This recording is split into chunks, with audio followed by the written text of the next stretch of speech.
வாசிக்கலாம். உபாகம் புஸ்தகம் 26வது அதிகாரத்தில் 19வது வசனத்தை வாசிக்கலாம். 26:19.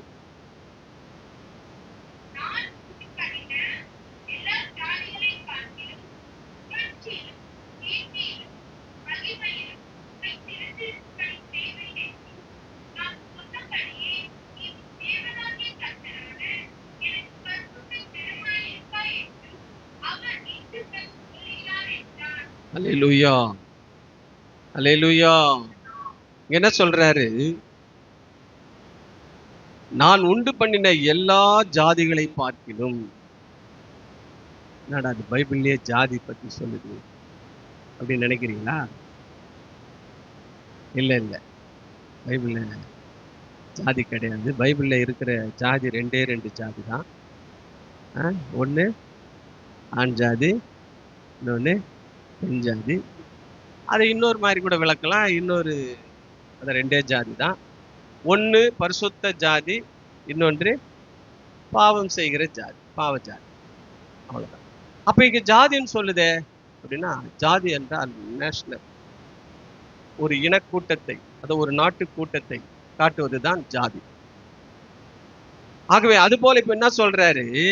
ஒரு தனி மனிதனை பார்த்து, அல்லது இஸ்ரவேல் ஜனங்களை ஒரு சிறு கூட்டத்தை பார்த்து, இந்த உலகத்தில் எவ்வளவு மக்கள் கூட்டம் இருக்கிறார், ஆனால் ஒரு சிறு கூட்டத்தை பார்த்து ஆண்டவர் சொல்றாரு, இந்த உலகத்துல எத்தனையோ எத்தனையோ நாடுகள் இருக்குது, எத்தனையோ மக்கள் இருக்கிறார், எத்தனையோ கூட்டங்கள் இருக்கிறது. அவர்கள் நடுவிலே நான் உங்களை எப்படி வைப்பேன்னு சொன்னா, இப்படிப்பட்ட இந்த ஜாதிகளுக்கு முன்னாடி உங்களை புகழ்ச்சியாகவும் கீர்த்தியாகவும் மகிமையாகவும் வைப்பேன் என்று கர்த்தர் சொல்றார். அல்லேலூயா. கீர்த்தி, புகழ்ச்சி, மகிமை. அத புகழ்ச்சி, கீர்த்தி, மகிமை அப்படின்னு சொல்லு. இது ஆங்கிலத்துல கொஞ்சம் பார்த்தா, புகழ்ச்சிக்கு என்னன்னா பிரைஸ் அப்படின்னு சொல்லு. பிரைஸ்ன்னா ஸ்தோத்திரம், இல்லைன்னா நன்றி, இல்லைன்னா புகழ்ச்சி. ஆண்டவர் நம்மளை பார்த்து சொல்ற, இந்த பூமியில உங்களை பார்த்து பாராட்டுகிற அளவிற்கு உங்களை நான் வைப்பேன்னு சொல்றேன். அல்லேலூயா. அல்லது உங்களை பார்த்து உங்களுக்குள்ள இருக்கிற தேவனை, அந்த தேவன் தாம்பா அவங்கள உயர்த்தினாரு, அந்த தேவன் தாம்பா அவங்கள ஆசீர்வதித்தார், அந்த தேவன் தாம்பா இந்த கஷ்டத்திலேயும் அவங்க கூட இருந்து வழி நடத்துறாரு.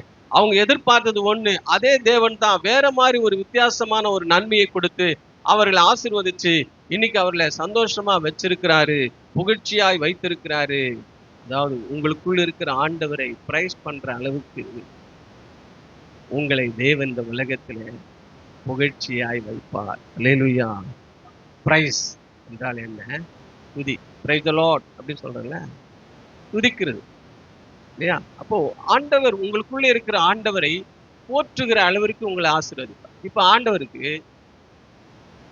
என்ன பாராட்டினா என்ன, என்ன பாராட்டினா என்ன அப்படின்னு நம்ம ஆண்டவர் இருப்பாரா? இல்லையே, இல்லையா?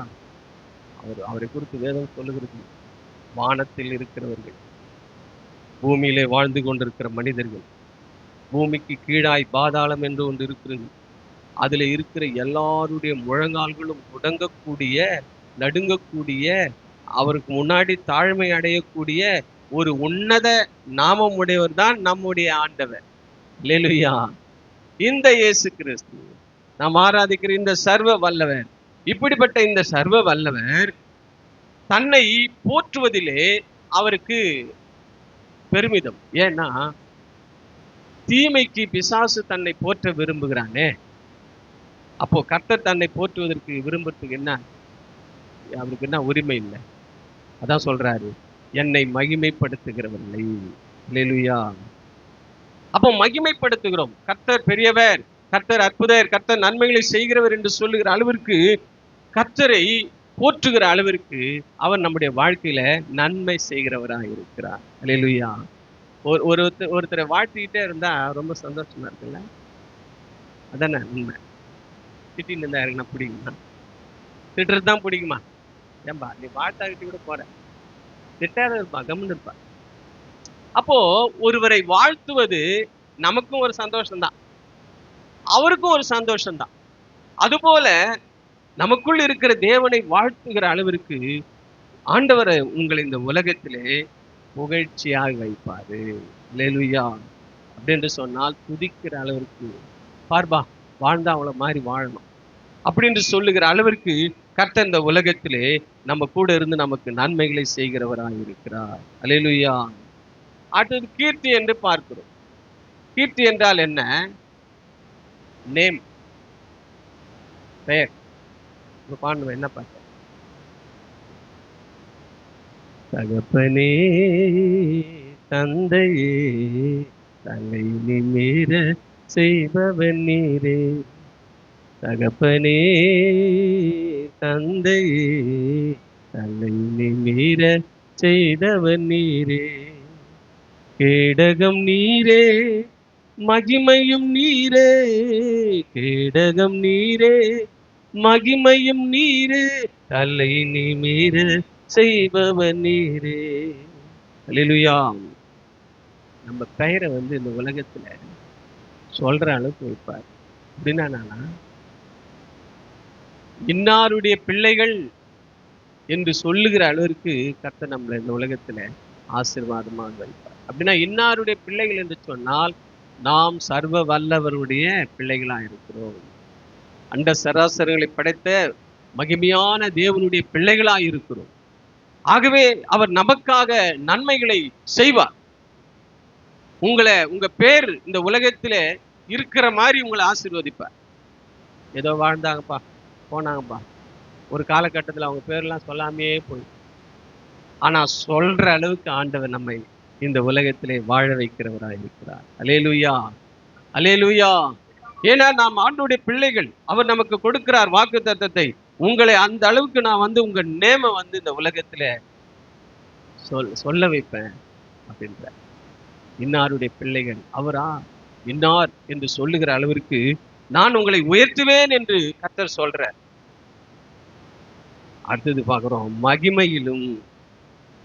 மகிமை என்றால் ஆனர் பண்றார். ஆனர்னா என்னதுங்க? கௌரவப்படுத்து. ஒருத்தர் கூப்பிட்டு இன்னார் இப்படி எல்லாம் செஞ்சாருன்னு சொல்லி மேடை மேல ஏற்றி ஒரு சால்வு போடுறாங்க பாருங்க. அந்த அளவுக்கு கர்த்தர் இந்த பூமியில நம்மளை வாழ வைப்பார். அல்லேலூயா, அல்லேலூயா, அல்லேலூயா. ஆகவே நீங்கள் எதற்கும் கவலைப்படாதிருங்கள். ஆண்டவர் நமக்கு கொடுக்கிற இந்த வார்த்தையின் பிரகாரம் உங்களை அவர் புகழ்ச்சியிலையும் கீர்த்திலையும் மகிமையிலையும் சிறப்பாய் வைப்பேன், சிறந்திருக்க செய்வேன் என்று கர்த்தர் சொல்றார். அல்லேலூயா. சும்மா தாழ்ந்தெல்லாம் இருக்க மாட்டீங்க. ஏதோ வாழறாருப்பா அப்படின்லாம் எங்கேயோ ஒரு மூலையில கிடக்கிற வாழ்க்கையெல்லாம் உங்களுக்கு ஒரு நாளும் கர்த்தர் வைப்பதில்லை. உங்களை அவர் நிச்சயமாய் உயர்த்துவார்.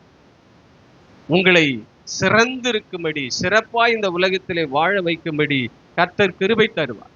நல்லா கொஞ்சம் அப்படி பின்னாடி போய் பாருங்க, யோசித்து பாருங்க. நம்ம அப்பாலாம் எப்படி வாழ்ந்தாங்க, இன்னைக்கு நாம எப்படி வாழ்ந்தோம்? அல்லேலூயா. நான் நினைக்கிறேன், என்னுடைய இந்த வயதுல நான் நினைக்கிறேன், எங்க அப்பாலாம் எவ்வளவு கஷ்டப்பட்டாங்க, எங்களை வாழ வைக்கிறது எப்படிலாம் போராடினா. 6 பேர் இருக்கிறோம். அல்லேலூயா. யார் பரலோகத்துக்கு முன்னாடி போவாங்கன்னு தெரியல. அப்புறம் அது அவர்கிட்ட இருக்கு. பாருங்க, இத்தனை பிள்ளைகளையும் அந்த நாளிலே எனக்கு தெரிஞ்சு, எனக்கு புத்தி தெரிஞ்சு அவர் வாங்கின சம்பளம் என்ன? ஒரு 500 ரூபாய், 1000 ரூபாய். இத்தனை பிள்ளைகளையும் காப்பாற்றணும்னா இவ்வளோ கஷ்டம்ல. ஆனா இன்னைக்கு அடுத்த தலைமுறையாகிய இந்த தலைமுறையை மேலதான் வச்சிருக்கிற. அல்லேலூயா. ஒரு குடிசை வீட்டிலே படுத்து கொண்டிருந்தோம், இன்னைக்கு மேலதான் வச்சிருக்கிற. அல்லேலூயா. ஒரு பிரதர் இன்னைக்கு நேற்று ராத்திரி எனக்கு ஃபோன் பண்ணி, என் பையன் என் பேச்சை கீழ்ப்படிமா சொல்றான், நான் உன் வீட்டுக்கு வந்துடுறேன், எனக்கு எதனா ஒரு ரூம் கொடு, அட்லீஸ்ட் சர்ச்சாவது கொடு அப்படின்னு. நீங்க சொல்றது நடக்கக்கூடாது, ஆண்டவர் அவரை தொடுவாரு. ஆனா உங்களுக்கு இல்லைன்றதுக்கு ஒன்றும் இடம் இல்லை, வாங்க உங்களுக்கு மேல கூட இடம் இருக்குது, ஊழியக்காரர்களுக்கு கட்டப்பட்ட இடம். ஏன் ஒரு சின்ன வட்டத்துக்குள்ளே இருந்தோம், கர்த்தர் இன்றைக்கு எவ்வளவாய் மாற்றி இருக்கிறார். அதை நம்ம கொஞ்சம் பின்னாடி யோசித்து போய் பார்ப்போமே.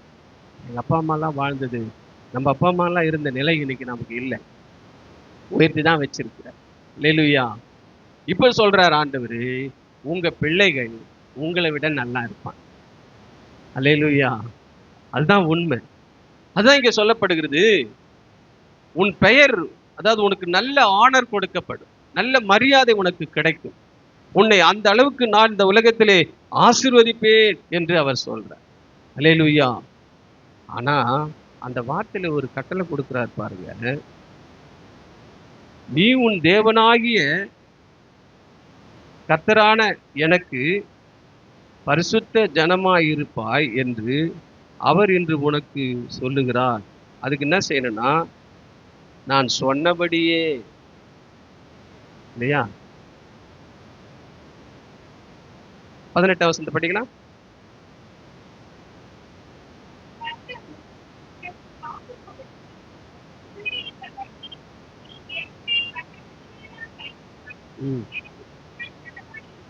கட்டளைகளை கை கொண்டால், அல்லேலூயா, வார்த்தைகளை கை கொண்டால் அவர் நிச்சயமாய் உன்னை ஆசீர்வதிப்பார், உன்னை நிச்சயமாய் நான் ஆசீர்வதிப்பேன் என்று சொல்றேன்.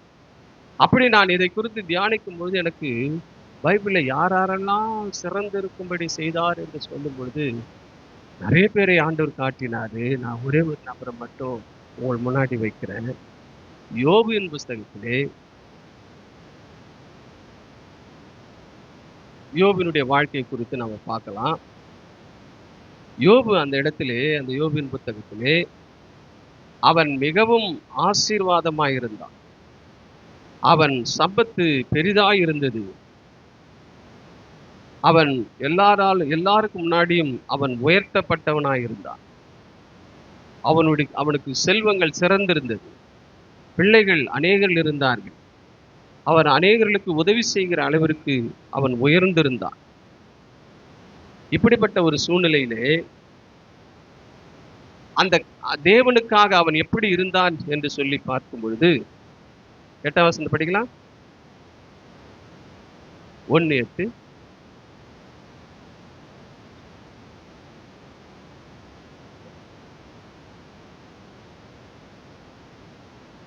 உத்தமனும் சன்மார்க்கனும் தேவனுக்கு பயந்து பொல்லாப்புக்கு விலகுறவனுமாகிய அவனை போல் பூமியில் ஒருவனும் இல்லை. அல்லேலூயா. அவன் வாழ்ந்த காலத்திலே கர்த்தருக்கு அன்று வாழக்கூடிய உத்தம வாழ்க்கை, சன்மார்க்க வாழ்க்கை, தேவனுக்கு பயப்படுகிற வாழ்க்கை, பாவங்களுக்கும் தீமைகளுக்கும் விலகுகிற வாழ்க்கை யோபுவின் காலத்திலே யோபு மாதிரி யாருமே இல்லை. அல்லேலூயா. அப்ப அவன் ஆசீர்வதிப்பாரா, ஆசீர்வதிக்க மாட்டாரா? இல்ல, அதுபோல நீங்களும் நாமும் கூட தேவன் சொல்லுகிற அந்த கட்டளையின்படி நாம் இந்த உலகத்திலே வாழ்வோம் என்று சொன்னால் இந்த 4 விதமான காரியங்கள், உத்தமனாயிருந்தான், சன்மார்க்கனாயிருந்தான், தேவனுக்கு பயப்படுகிறவனாயிருந்தான், பொல்லாப்புக்கு விலகுறவனாயிருந்தான், எந்த கெட்டவர்களோடு பழகவில்லை, கெட்டதையும் செய்யவில்லை, அந்த அளவுக்கு அவன் தூய்மையாயிருந்தபடினாலே கர்த்தர் அவனை கை விட்டுருவாரா? ஆசீர்வதிப்பாரா, ஆசீர்வதிக்க மாட்டாரா? ஆசீர்வதிச்சார். நிறைந்திருந்தது. அப்பதான் பிசாசு சொல்றான். 9வது வசனத்தை படிக்கலாம்.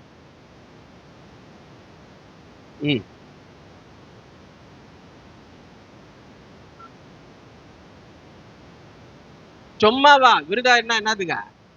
சும்மாவா?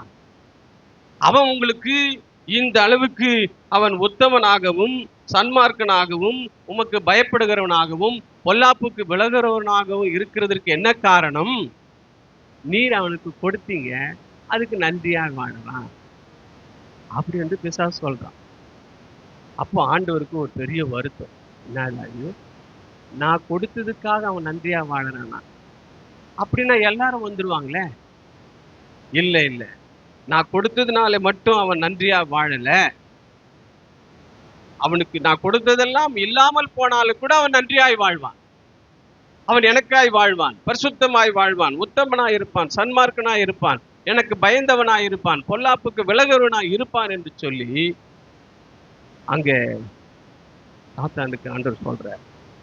ஆகவே பிசாசு அவனுடைய சரீர பிரகாரமான வாழ்க்கையை பார்த்துட்டு, இதெல்லாம் நீங்க இவனுக்கு கொடுத்தீங்க, அதனால்தான் அவன் வந்து உனக்கு உண்மையா இருக்கிறான், உத்தமமா இருக்கிறான், உண்மை வணங்குகிறான் அப்படின்னு சொன்ன பொழுது, இல்ல அவன் அப்படி இல்லை. நீ வந்து நான் கொடுத்த ஆவி சரீர பிரகாரமான ஆசீர்வாதத்தை மட்டும் பார்த்து நீ பெருமையா பேசுற. யோபுக்கு இன்னொரு மறுபக்கம் இருக்கிறது, அதை நான் உனக்கு காட்டுறேன் பாரு அப்படின்னு பிசாசுக்கும் தேவனுக்கும் ஒரு பேச்சு உண்டானதுனாலதான் யோபுக்கு சோதனை வந்து. புரியுதுங்களா? ஆகவே அப்போ அதாவது அவன் இந்த உலகத்தில் கொடுக்கிறதற்காக, நான் கொடுக்கிறேன் என்பதற்காக என்னை பின்பற்றவில்லை, கொடுக்கலனா கூட என்னை பின்பற்றுவான். ஆகவே சரீர பிரகாரமான ஆசீர்வாதத்தை மட்டும் நீ பார்க்கிற, அவனுடைய ஆவிக்குரிய வாழ்க்கை நீ பார்த்தியா? இப்போ அவனுடைய ஆவிக்குரிய வாழ்க்கையை நான் காட்டுறேன் பாரு அப்படின்னு சொல்லி 1வது அதிகாரத்திலே 21வது வசனத்திலே அவனுடைய ஆவிக்குரிய வாழ்க்கையை காட்டுற. நீ நான் ஆசீர்வதித்த பூமிக்குரிய ஆசீர்வாத வாழ்க்கையை தான் பார்க்கிற. ஆனால் அவன் உள்ளான மனுஷனுக்குள்ளே அவன் ஆவிக்குரிய வாழ்க்கையில எனக்கு எவ்வளவு உண்மையா இருக்கிறான் என்பதை நீ பார்க்கல, நான் உனக்கு காட்டுறேன்னு சொல்லி 21வது வசனத்தை படிக்கலாம். 1:21.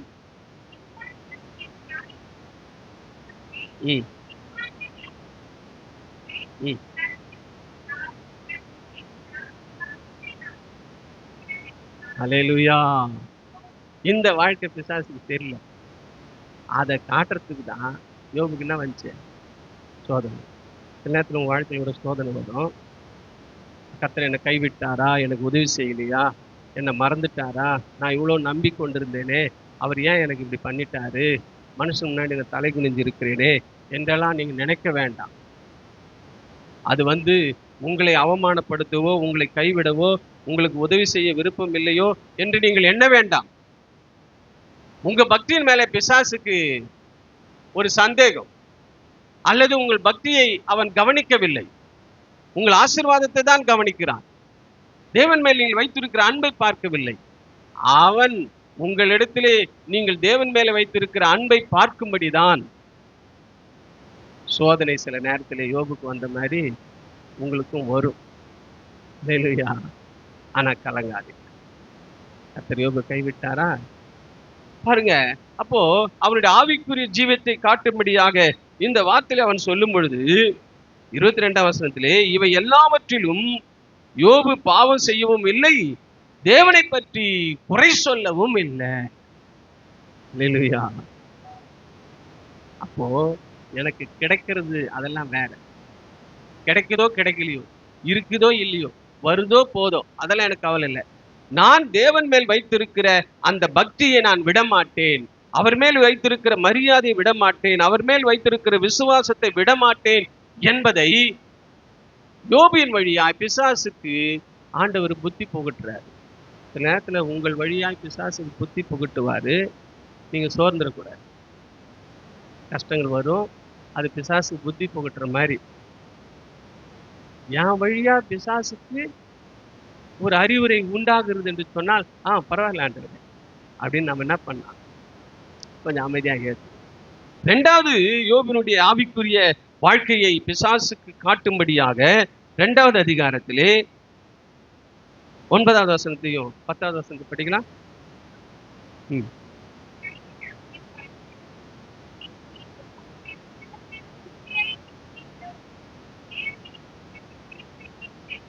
இருங்க, இங்க என்ன பார்க்கிறோம், மனைவி என்ன சொல்லணும், யோபு இவ்வளோ கஷ்டத்துல இருக்கிற, எல்லாத்தையும் இழந்துட்ட, கடைசியில சரீரத்தை கூட அவர் சுகமாய் வைக்க முடியல. அவனுடைய உடம்பில் இருக்கிற அந்த வேதனை வந்து அவன் ஓடுகளை எடுத்து தன் உடம்பை சுரண்டி, அதாவது ஓட்டை எடுத்து சொரியிற அளவுக்கு அவனுடைய சரீர வியாதி காணப்பட்டது. அவ்வளவு வேதனை. இதுல ஆண்டவர் மனைவி மட்டும் விட்டாரு. ஏன் விட்டாரு?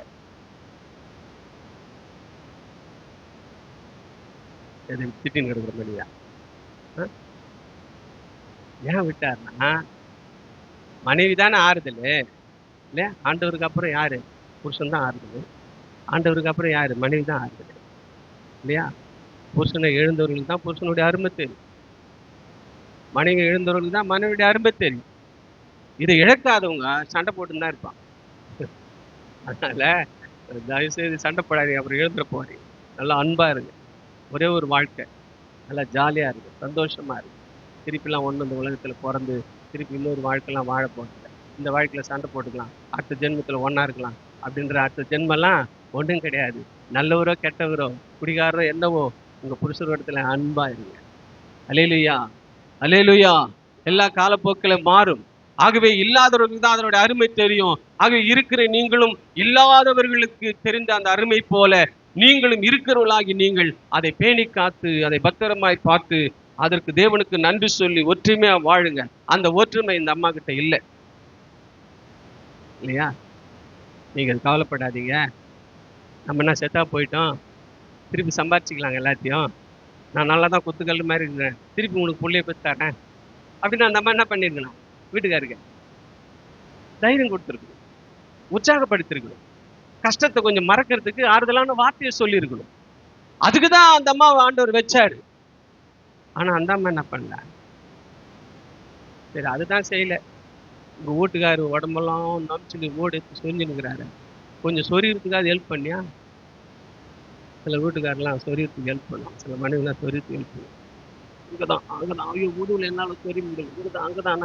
நம்ம நினைக்கிற இடத்துல சொரிய மாட்டாங்க, வேற எங்கன்னா சொல்லி இருப்போம், நம்மளுக்கு கோவம். சரியா சார்.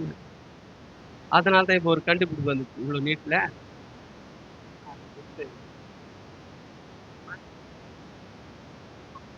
அப்படி சுகமா சரிப்படுத்திக் கொள்வதற்கு இன்னைக்கு ஆயுதங்கள்லாம் வந்திருக்கு. சரி, இப்படி இந்த தாய் இந்த யோபுக்கு எந்த விதத்திலேயும் பயன் இல்லை. அப்புறம் யோசிச்சு பார்த்தேன், இதுலயும் ஒரு யூஸ் இல்லை, இதையும் இந்த அம்மா செய்யல, எதையும் அந்த அம்மா செய்யல. அப்படி இருக்கிறப்ப ஏன் இந்த அம்மாவை ஆண்டவர் உயிரா வச்சுக்கிறாரு அப்படின்னு யோசித்து பார்த்தேன். உங்களுக்கு ஏதாவது ஞாபகம் இருந்தா? இவ்வளவு இந்த அம்மாவால யோபுக்கு ஒரு லாபமும் இல்லை. இவ்வளவு கஷ்டத்துல, இவ்வளவு வேதனை, இழப்புல உடலும் இப்படி கெட்டு போய்க்குது. அவர் ஆறுதல் படுத்துறதுக்கு மனைவி கூட இருக்கணும். அந்த அம்மா ஒரு யூஸ் இல்லை. அப்படி இருந்த ஏன் அந்த அம்மாவை ஆண்டவர் சாகிறதுக்கு விடலை? எல்லாம் செத்து போச்சே, ஆடு மாடுகள்லாம் போட்டு போச்சு, வயல்கள்லாம் செத்து எல்லாம் போயிடுச்சு, அழிஞ்சு போச்சு, பிள்ளைகளும் செத்து போயிட்டாங்க, வீடும் இடிஞ்சு போயிடுச்சு. இந்த அம்மா மட்டும் அப்படியே இருக்குது. ஏன்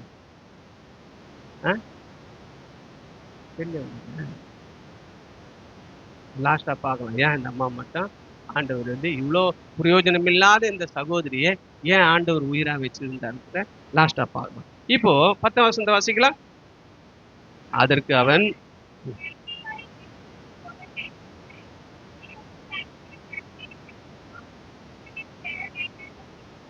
அல்லேலூயா, தேவனிடத்திலே நன்மை பெற்ற நாம் தீமையை பெற வேண்டாமோ? தீமையை கர்த்தரா கொடுத்தாரு. நீங்க பைபிள்ல 2 இடத்துலையும் பாருங்க, இந்த 1ஆம் அதிகாரத்திலையும் 2ஆம் அதிகாரத்திலையும், நீ போ, அவன் உடலை மட்டும் ஒன்றும் செய்யாத, அவன் மனைவி ஒன்றும் செய்யாத, அவனுக்கு மற்றது என்ன வேணுமோ நீ எடுத்துப்பார், அப்போ கூட அவன் என் மேலே வச்சிருக்கிற பக்தியை விட மாட்டான் அப்படின்னு சொல்லிட்டு அனுப்பிச்சு. அதே மாதிரி பிசாசு போய் உடைமைகள் எல்லாவற்றையும் எடுக்கிறான், பிள்ளைகள் எல்லாவற்றையும் எடுக்கிறான் பிசாசு. ஆனாலும் யோபு என்ன பண்ணலைங்க? 21:22 இவைகள் எல்லாவற்றிலும் யோபு பாவம் செய்யவும் இல்லை, தேவனை பற்றி குறை சொல்லவும் இல்லை. இவருக்கு நல்லா கொடுக்க தெரிஞ்சிச்சு, எனக்கு கொடுத்ததெல்லாம் காப்பாத்த இவருக்கு தெரியல அப்படின்னு என்ன பண்ணல யோபு? குறை சொல்ல, ஆனா காப்பாத்தி இருந்தாரு. வசனம் என்ன சொல்லுது?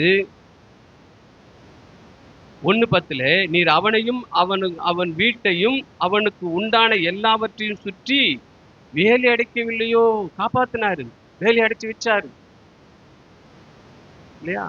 வேலி எத்தனையோ இருக்குது, முள்ளு வேலி, அப்புறம் கம்பி வேலி, அப்புறம் காம்பவுண்ட் வேலி, அப்புறம் கரண்ட் வேலி, அப்புறம் இந்த வேலிக்கெல்லாம் அப்பாற்பட்ட ஒரு வேலி தான் ஏசப்பா கொடுக்குற வேலி. ஏசப்பா ஒரு வேலி போட்டு வச்சிருக்கிறார், நம்மள உங்களை பாதுகாத்து வைத்திருக்கிறார். அந்த வேலியை தாண்டி பிசாசு வர முடியாது. அல்லேலூயா.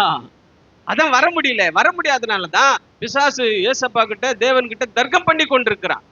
நீ இப்படி வச்சிருக்கிறீங்க, அப்படி வச்சிருக்கிறீங்க, அப்படி பாதுகாத்து இப்படி பாதுகாத்துருக்கீங்கன்னா என்ன, நான் பொறாம தொட்டு பார்க்கலான்னு பார்த்தா தொட முடியல. கரண்ட் ஷாக்கை விட மோசமானது, கரண்ட் வேலியை விட மோசமான வேலி இது தேவன் போட்டிருக்கிற வேலி. உங்களை எல்லாரும் வேலி அடிச்சு காத்திருக்கிற அல்லேலூயா. நீங்க கவலைப்படாதீங்க. ஆகவே அப்படி இப்படிப்பட்ட ஒரு வேலையை போட்டிருந்தும் என்ன இப்படி கைவிட்டுட்டாரே என்று சொல்லி யோபு ஒரு நாளும் என்ன பண்ணல, தேவனை பற்றி குறை சொல்லல. அதேதான் 2:10 வாசிக்கிறோம். எல்லாவற்றிலும் யோபு தன் உதடுகளினாலும் பாவம் செய்யவில்லை. ஏன் இதுக்கு சொல்றாரு? உள்ளத்தின் பாவம் ஒன்று இருக்கிறது, உதட்டு பாவம் என்று ஒன்று இருக்கு. யோபு உதட்டிலோட பாவம் செய்யும். உள்ளத்தின் பாவம் என்னன்னா, யோசித்து பார்த்து எப்படிலாம் இவங்களை திட்டலாம், எப்படிலாம் இவங்களை மனசு நோகிற மாதிரி பேசலாம்னு சொல்லி யோசித்து பேசு. உதட்டு பாவம் என்ன தெரியுங்களா? சொல்ல டங்ஸ் மிஸ் ஆயிடுச்சு. என்னது? நாக்கு கொஞ்சம் இதுவாயிடுச்சு. ஐயோ, நான் பேசணும்னு உங்களை பேசல, சாரிங்க, ஏதோ பேசிக்கொண்டிருக்க நேரத்துல தவறி என் வாயில வந்துச்சுன்னு சொல்ற பாருங்க. அதுதான் நாவின் பாவம். உள்ளத்தின் பாவம் அது வேற, இது நாவின் பாவம். நாவின் பாவம் என்னன்னா, பதறி சொல்லிருக்கு, தெரியாம சொல்லிருக்கு. ஐயோ ஐயோ, நீ என்னோட பெரியவங்களாச்சே, உங்களை போய் நான் அப்படி சொல்லுனா, ஏதோ என்னுடைய டென்ஷன்ல ஏதோ ஒரு என்னவோ தெரியல, மன்னிச்சுங்க, சாரி, என் மூளைக்கு என்னதான் படுது, ஐயோ அப்படின்னு சொல்லி சிலர் தானா கொட்டிக்கிட்டு மன்னிப்பு கேட்பாங்க பாருங்க. என் உள்ளத்திலிருந்து பேசலைங்க, தெரியாம என் வாயில வந்துச்சு. அதான் உதட்டு பாவம். அப்போ யோபு உள்ளத்தின் வழியாகவும் வாய் வழியாய் வருகிற பாவத்தையும் செய்யல, தற்செயலா திடீரென்று தவறாமல் தெரியாமல் வெறும் வார்த்தையின் வழியாய் உதட்டின் வழியாய் வருகிற பாவம் கூட யோபு செய்யல. அல்லேலூயா. எவ்வளவு பரிசுத்தமா யோபு வாழ்ந்திருக்கிறான் பாரு. இதெல்லாம் பிசாசுக்கு காட்டணும்னு தான் யோபுக்கு சோதனை வந்துச்சு. யோபுக்கு ஏன் சோதனை வந்துச்சு? அவன் வரும், அதாவது சரீர இன்பத்துக்காக, சரீர சந்தோஷத்துக்காக மட்டும் அவன் வாழறவன் கிடையாதுப்பா. நீ அதை தான் பாக்குற. அவனுடைய இன்னொரு மறுபக்கத்தை பார், அவனுடைய பக்தியை பார். நீ இதெல்லாம் எடுத்தா கூட அவன் பக்தியில விட மாட்டான் என்பதை, அந்த பக்தியின் வைராக்கியத்தை காட்டதான் யோபுக்கு சோதனை வந்து. அப்படி உங்களுக்கு சில நேரத்துல வரும். உங்க பக்தி வைராக்கியத்தை பக்தி வைராக்கியத்தை பக்தி வைராக்கியத்தை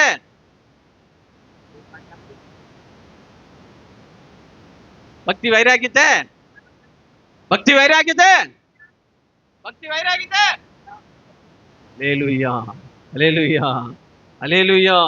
யோபுக்கு இன்னொரு மறுபக்கம் இருக்கிறது. அவன் வெறும் உடல் அளவில் காணப்படுகிற இன்பத்தில் மட்டும் தேவனுக்கு நன்றியாய் வாழ்பவன் அல்ல. அதெல்லாம் இழந்தாலும் கூட இன்னொரு மறுபக்கத்தை பிசாசுக்கு காட்டதான் யோபுக்கு சோதனை வந்தது. மறுபக்கம், எல்லாம் இழந்தாலும் யோபு கர்த்தரை விட்டு விலகவில்லை. அல்லேலூயா, அல்லேலூயா. அப்படின்னா எனக்கு ஒரு மாதிரி சோதனை வருமோ அப்படின்னு நீங்க நினைக்கிறீங்களா? அதெல்லாம் நடக்காது. இப்போ ஒரு பானையில சோறு ஆயினுக்குது, அதுல மொத்த சோத்தியமா நம்ம அமுத்தி வெந்துச்சான்னு பார்க்கணும்.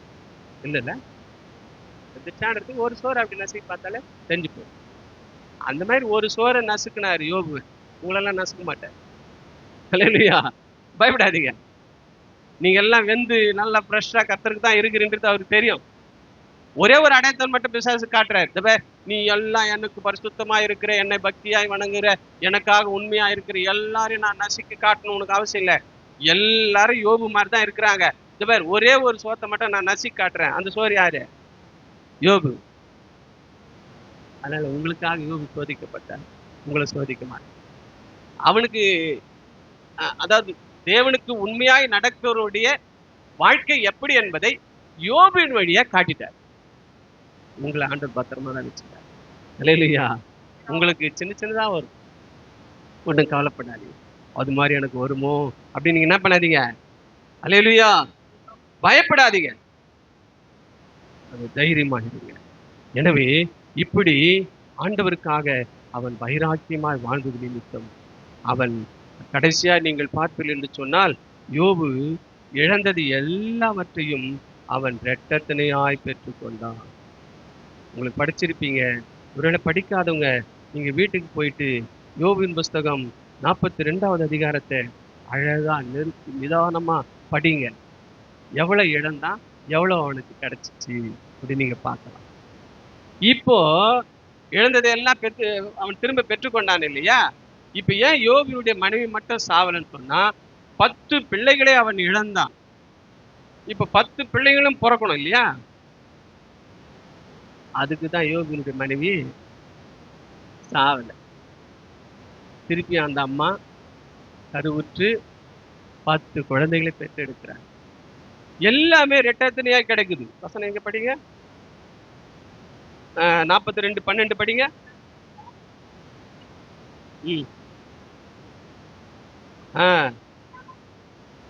எல்லாமே டபுளா கிடைக்குது. படிச்சுட்டு இருந்தா நேரம் பார்த்தாரு. எல்லாமே டபுளா கிடைக்குது. அங்க வந்து இவ்வளவு இழக்கிறான், அது அப்படியே டபுளா வருது. அதே மாதிரி 10 பிள்ளைங்க செத்துட்டான்ல, அப்ப இவருக்கு 20 பிள்ளைங்க தானே பிறந்திருக்கு. ஏன் பிறக்கல? 10 பிள்ளை தான் பிறந்திருக்குது. வசனம் சொல்லுது. 14 வசனத்துல சொல்லுது, 13 வசனத்துல சொல்லுது. ஏன் வந்து 10 பிள்ளைங்க பிறக்கல? 20 பிள்ளைங்க ஏன் பிறக்கல? இதுல இருந்து என்ன சத்தியம் தெரியுதுன்னா, 10 பிள்ளைங்க தான் பிறந்தாங்க. எல்லாம் 2 கிடைச்சப்போ பிள்ளைங்க மட்டும் ரெட்டத்தனியா கிடைக்கலன்னா 10ம் பரலோகத்துல இருக்குது. அல்லேலூயா. 10ம் பரலோகத்துல இருக்குது. அப்ப பரலோகத்துல 10 பிள்ளைங்க, பூமியில 10 பிள்ளைங்க. ஒருவேளை அந்த 10ல 1 நரகத்துக்கு போனதா இருந்திருந்தால் இங்க 11 குழந்தை பிறந்திருக்கும். ஒருவேளை அதுல ஒரு 2 பிள்ளை நரகத்துக்கு போன பிள்ளையாய், கர்த்தருக்கு உண்மையா பக்தியா இல்லாத பிள்ளையா இருந்திருந்தால் இங்க 12 பிறந்திருக்கும். அதனால இங்க கரெக்டா 10 தான் பிறகுதுன்னா 10 பரலோகத்துல இருக்குது. அல்லேலூயா, அல்லேலூயா. ஆகவே நாம கூட இந்த உலகத்திலே நம்முடைய பிள்ளைகளை பரலோகத்துக்கு நேராய் சரியாய் நடத்தணும். அதை மறந்துடக்கூடாது, அதை விட்டுடக்கூடாது. அதை நாம நல்லா கவனித்து பார்த்து நாம செயல்படணும். ஆகவே யோபுவை இந்த உலகத்திலே புகழ்ச்சியும் கீர்த்தியிலும் மகிமையிலையும் சிறந்திருக்க செய்தார். அதற்கு ஒரே காரணம், அவன் தேவனுக்கு பயந்து வாழ்ந்ததுனாலே கர்த்தர் அவனை உயர்த்தினார். அதுதான் தேவன் நம்மிடத்துல சொல்றாரு. உபாகமத்திலே 26:19 சொல்றாரு, நீங்களும் அப்படி கர்த்தருடைய கட்டளையின்படி நடந்தால் உங்களையும் புகழ்ச்சியிலும் கீர்த்தியிலும் மகிமையிலையும் சிறந்திருக்கும்படி செய்வேன் என்று கர்த்தர் சொல்றார். அல்லேலூயா.